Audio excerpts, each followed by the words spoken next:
For those of you who recall, Perek Chavav Tanya, it was a while ago. So in Perek Chavav and Tanya, the Alter Rebbe talks about Gam Zu Letova, how everything is for the good. So there are many different levels in understanding how everything is for the good. For example, there's one level, Gam Zu Letova, is that everything, even if it's bad, but it leads to something good. Hashem always has a plan. In the end, it's always good. As I once heard, everything is good in the end. If it's not good, so it's not the end yet. Because everything is good in the end. Like the famous story of Rabbi Akiva, when he was going in the way, and his rooster and his donkey and his light and his candle. Then there's a higher level saying that not only will it be good in the end, but actually this itself is also good. Like that's another, like Nochem Ish Gam Zu. It wasn't that it was good in the end. Actually, it turned out that what happened was itself amazing. That's another level in Gam Zu Letova.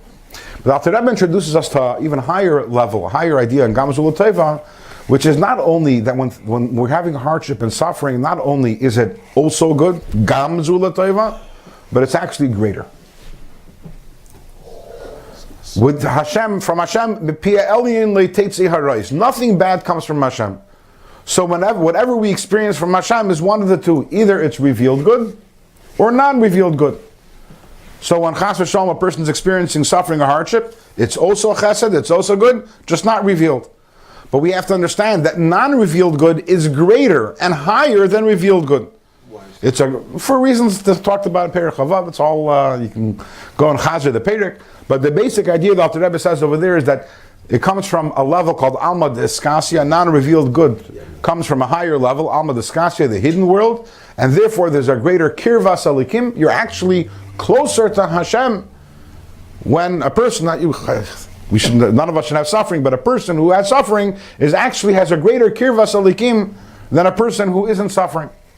And therefore, there's this idea of smechin bi yisurim. It's possible to be sameach and happy with yisurim, understanding the kirvas alikim which is inherent in there. So, this raises the obvious question, which has always bothered me, and I've always I've seen different answers here and there. So it raises the obvious question, which is, then why are we davening for hardship and pain to go away?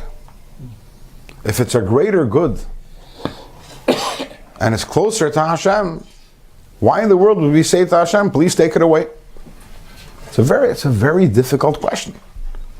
If we believe that Gam Zu Letova, if we believe that everything Hashem does is good, not only is good, it's the best. Who are we to tell Hashem that this is better than the other thing? Comes along the Tzemach Tzedek, and I saw this week in the Eir HaTorah, the Tzemach Tzedek says that the reason why we ask Hashem for good is because we turn to Hashem and say, Hashem, I need good, because how is it? When can I serve Hashem better? When can a person serve Hashem better? When Chas v'Shalom he's sick, when he has no money, when has no nachas, when he right. So the suffering is higher, it's greater closeness to Hashem, it's Alma Diskasia. Beseder, I come to Hashem and say, you know what, I'm very happy that you gave that to me. I'm not upset that you gave that to me because I understand it's only good. But what do I want from here on? I want only Toiv Hanir Vanigla. I want good. Why? Because that's the way I get to serve you. And serving you is more important than the closeness that I could enjoy through having suffering. It's a very fascinating way of looking at things.